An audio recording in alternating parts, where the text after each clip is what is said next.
dari reformasi yang kita jalankan selama ini, tentunya pilihan kepala daerah langsung itu mesti kita jaga dan pertahankan. Sebagaimana pula pemilihan presiden secara langsung.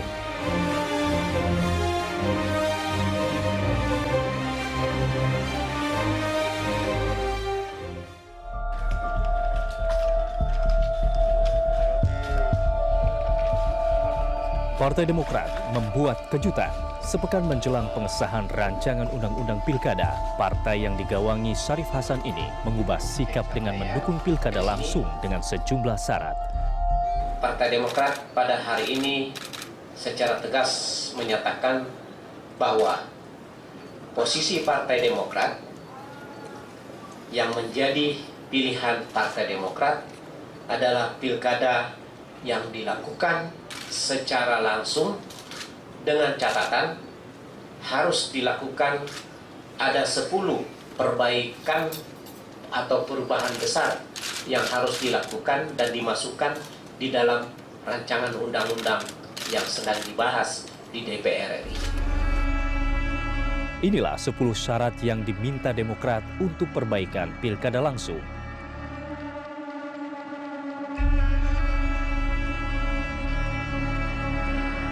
Berbeda dengan Demokrat, Partai Persatuan Pembangunan bersikukuh memilih pilkada lewat DPRD. P3 sehaluan dengan kawan seiringnya di Koalisi Merah Putih yang memilih opsi demokrasi perwakilan. Dengan payung Undang-Undang 32 tahun 2004, negeri kita menggelar pilkada langsung sejak 2005. Dengan cara ini, rakyat tak lagi menjadi penonton, melainkan aktor yang menentukan siapa pemimpin di daerahnya. Namun arah angin di parlemen tiba-tiba berubah selepas Pilpres 2014. Koalisi Merah Putih menginginkan pilkada lewat DPRD. Mengapa P3 mengambil jalan tak populer, memilih pilkada lewat DPRD?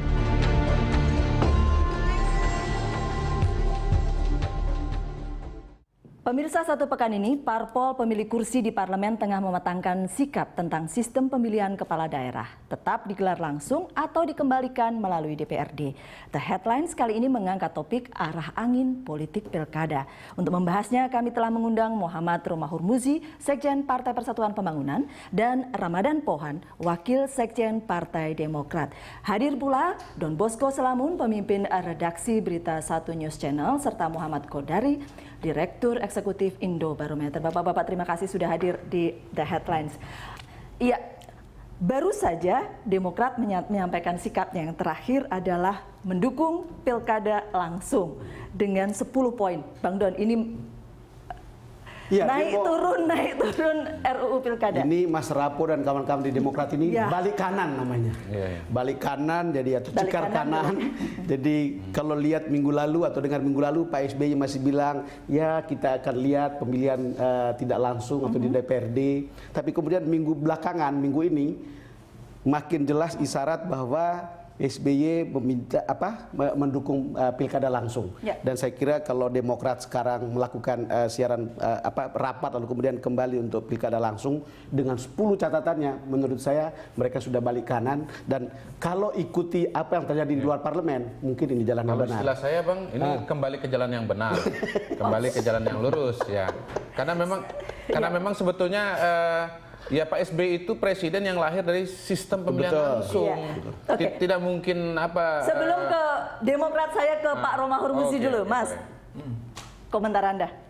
Ya, kalau P3 kan memang partai yang konsisten. Prinsip perjuangan partai istiqomah. Jadi sejak pandangan fraksi pertama bulan Januari 2012, P3 memang mengusung pilkada dengan DPRD. Kita tidak anti pilkada langsung, tetapi kita memoratorium pilkada sejak langsung. 2012 saya baru tahu. Ya. Okay. Itu keputusan Mukernas kita di Medan bulan Januari. Memang tidak sound karena hanya 38 kursi dari 560. Ngerti. Iya, saya kira itu realistis. Tapi dokumentasinya otentik. Dokumentasinya otentik, artinya saat itu saya ingat betul posisinya Depdagri hanya mengajukan untuk pilkada langsung di kabupaten dengan alasan daerah saja, otonom. iya. Kemudian pemerintah provinsi dengan alasan kepanjangan tangan dia tidak langsung. Betul. Kemudian Demokrat sama persis karena Demokrat adalah pemerintah begitu. Iya. Dan kemudian P3 yang paling ekstrim. Dan saat itu Mendagri bertemu dengan saya mengucapkan terima kasih karena dia merasa dalam tanda petik terselamatkan karena ada yang lebih ekstrim. Karena kita meminta pilkada oleh DPRD begitu. Dan itu tidak berubah. Sehingga kalau ada beberapa media yang mengutip P3 berubah setelah adanya koalisi merah putih, pasti dokumentasinya litbangnya ada yang nggak beres Ada yang kerjanya. masalah gitu Ada yang ya. nggak beres kerjanya begitu. Jadi kita konsisten. Atau jangan-jangan P3 yang mempengaruhi koalisi merah putih? Insya Allah begitu.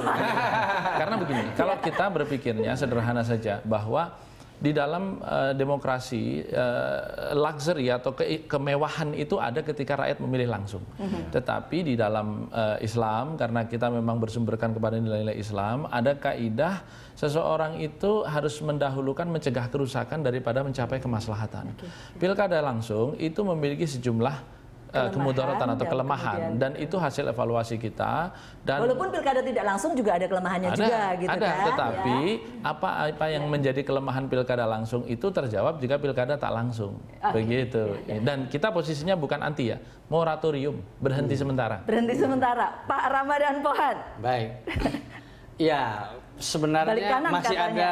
ada Kembali ke jalan yang benar kata Mas Kodari. ya, kalau istilah soalnya dinamika politik itu kan beda ya. Kita tidak bisa tidak masuk di dalam balik kanan atau kalau misalnya zigzag bisa juga karena pertamanya juga kita adalah langsung dan kemudian tingkat adalah dua, DPRD ya, dan kemudian adalah langsung dan nanti saya kira pada tanggal 25 September ini itu adalah paripurna ya. Dan disitulah nanti posisi masing-masing dari fraksi itu akan ketahuan, akan lebih jelas di sana. Dinamika final dan mengikat. Final hari ini. Itu Yang ingin saya katakan bahwa pada tanggal 25 akan final. Kan ini soal Mas Romi nih. Ya. Ya, kan sudah Pak SBY dan Demokrat balik kanan. Kata Mas Kodari kembali ke jalan yang benar. P3 moratorium kan begitu. Lalu kemudian kalau koalisi merah putih kan bukan moratorium kan, tapi ingin pilkada tidak langsung itu yang terjadi.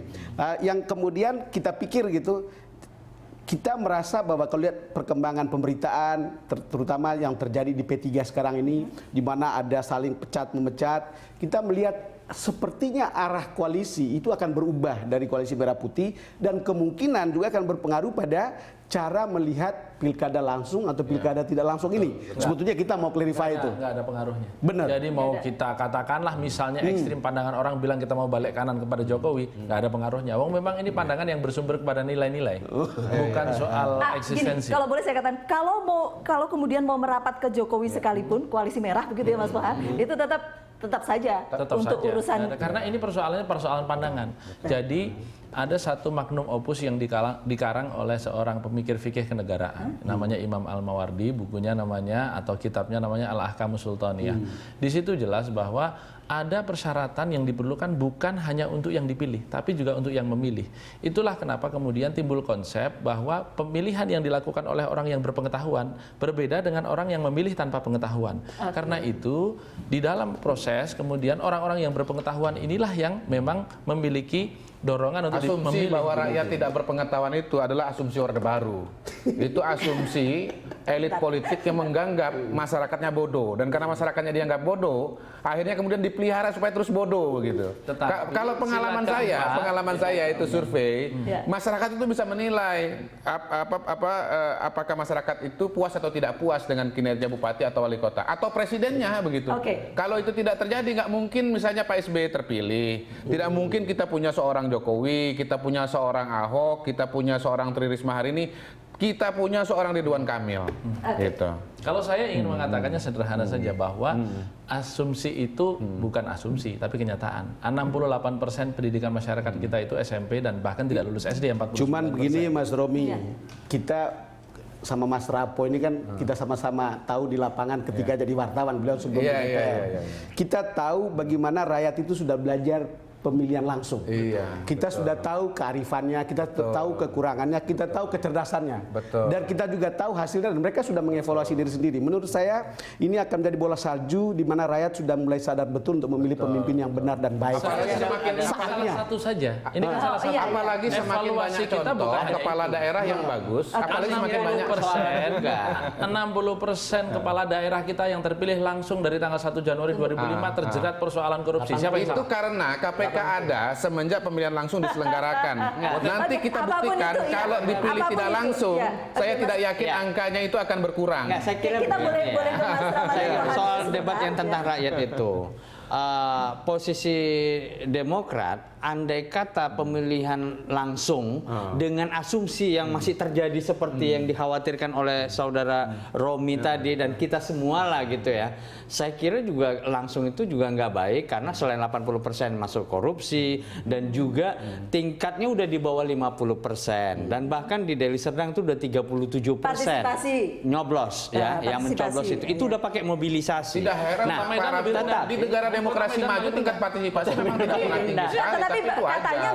begini. Tetapi Bung Kodari, karena draft dari pemerintah ya yang langsung itu bahwa diperbaiki. Jadi biaya politiknya nanti kosnya jadi murah dan kemudian tingkat Nah, kecurangan itu dia. rendah Saya Memang dan baca kemudian 10 ada perbaikan di sana. adalah Demokrat Tunggu, ini tunggu. mendukung Saya- pemilihan langsung dengan sekian catatan perbaikan. Ada Iya. 10 syarat. Saya boleh baca 10 syaratnya. Uji publik atas integritas dan kompetensi Cagup, Cawali Kota.